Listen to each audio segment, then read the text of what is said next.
Hai anak-anak X Level, bagaimana kabarnya hari ini? Kembali lagi bersama Teacher Ranto, tematik kelas 5 muatan IPS. Sebelumnya kita berdoa dulu. Terima kasih Tuhan, terima kasih Yesus buat kasih karunia-Mu yang masih bisa kami rasakan hingga pada saat ini. Tuhan Yesus, hindari kami dari segala wabah yang sedang terjadi. Biarlah kiranya kasih setia Tuhan ada selalu bersama-sama kami. Berikan kami semangat dimanapun kami berada, sehingga kami tetap semangat dalam menjalani setiap aktivitas kami. Terima kasih Tuhan. Hari ini kami mau belajar tematik muatan IPS. Biarlah kiranya kasih setia Tuhan selalu bersama kami, sehingga kami bisa mengerti dan memahami apa yang kami pelajari. Terima kasih Yesus, terima kasih Bapa. Amin. Nah, hal-hal yang perlu kita ketahui di dalam pembelajaran IPS, tema 5C ya, buku tematik 5C, menganalisis bentuk-bentuk interaksi manusia dengan lingkungan dan pengaruhnya terhadap pembangunan sosial, budaya, dan ekonomi masyarakat Indonesia. Nah, untuk keterampilan kita harus mampu menyajikan hasil analisis tentang interaksi manusia dengan lingkungan dan pengaruhnya terhadap pembangunan sosial budaya dan ekonomi masyarakat Indonesia. Interaksi manusia dengan lingkungan alam. Lingkungan alam itu maksudnya adalah daerah lingkungan kita. Dan teacher di sini akan memberikan apa sih lingkungan alam? Lingkungan alam adalah lingkungan yang terbentuk secara alamiah tanpa campur tangan manusia. Lingkungan alam mencakup semua benda hidup dan benda tak hidup yang terjadi secara alamiah di bumi. Lingkungan alam terdiri atas komponen abiotik dan biotik. Komponen abiotik adalah segala sesuatu yang ada di lingkungan, bukan makhluk hidup. Maksudnya di sini adalah benda-benda mati yang ada di sekitar kita. Lingkungan biotik adalah segala benda hidup yang ada di lingkungan. Maksudnya di sini adalah segala makhluk hidup yang ada di kita. Contoh interaksi manusia dengan lingkungannya. Nah, kamu bisa lihat di sini ada beberapa contoh interaksi kita sebagai manusia dengan lingkungan kita.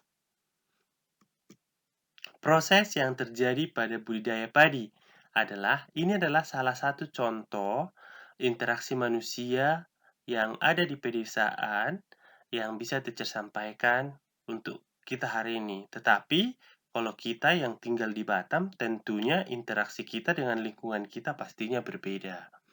Ini contohnya penggemburan tanah, penyiapan bibit padi, penanaman bibit padi, menyiangi padi, dan lain-lain sebagainya.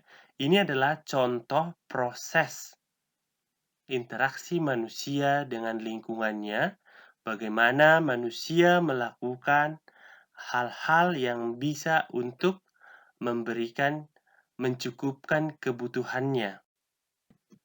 Nah, kemudian kita bisa melihat siapa-siapa saja atau apa-apa saja yang terlibat dalam proses budidaya padi. Petani atau penggarap sawah, pembeli, pemanen, penggiling padi, penjual pupuk, penjual bibit. Nah, ini adalah yang terlibat dalam proses budidaya padi. Dalam proses budidaya padi, petani berinteraksi dengan lingkungannya. Selain itu, petani juga berinteraksi dengan lingkungan. Interaksi manusia dengan lingkungan sosial. Manusia perlu berhubungan atau berkomunikasi dengan yang lainnya. Hal ini dinamakan proses sosial. Proses sosial adalah suatu interaksi atau hubungan saling mempengaruhi antar manusia. Interaksi sosial adalah hubungan-hubungan antar individu, antar kelompok, atau antar individu dengan kelompok. Ini adalah contoh interaksi antar individu. Nah, kamu bisa lihat di sini ketika siswa bertanya kepada guru, itu adalah antar individu. Individu itu berarti antara satu orang dengan satu orang. Seorang anak menolong temannya yang jatuh. Nah, Ini berinteraksi antara temannya dan anak tadi. Seorang anak menyapa teman saat bertemu di jalan. Nah, ketika kamu bertemu di jalan dan kamu menyapa temanmu, itu adalah salah satu contoh interaksi antar individu dan banyak lagi yang lainnya. Interaksi antar individu dengan kelompok. Nah, ini sudah sering kita lakukan. Misalnya orang yang sedang berpidato di depan halayak pada suatu acara, presiden dengan rakyatnya, ketua kelompok dan anggotanya saat berdiskusi, dan banyak juga hal-hal yang lainnya ya. Ini hanya contoh saja. Nah, kemudian interaksi antar kelompok. Ini contohnya pertandingan basket antar sekolah, suatu kelompok melakukan presentasi di depan kelompok lain, dan juga banyak yang lain-lainnya. Interaksi sosial di tataran tinggi dan penjelasannya. Nah, ini adalah contoh-contoh interaksi yang dilakukan oleh masyarakat yang tinggal di dataran tinggi, menanam teh dan sayuran, menjual hasil tanaman kepada konsumen sebagai tempat wisata, menyediakan fasilitas untuk pengunjung wisata. Nah, banyak lagi hal-hal lain interaksi yang dilakukan oleh masyarakat yang ada di dataran tinggi. Karena di dataran tinggi biasanya cuacanya dingin,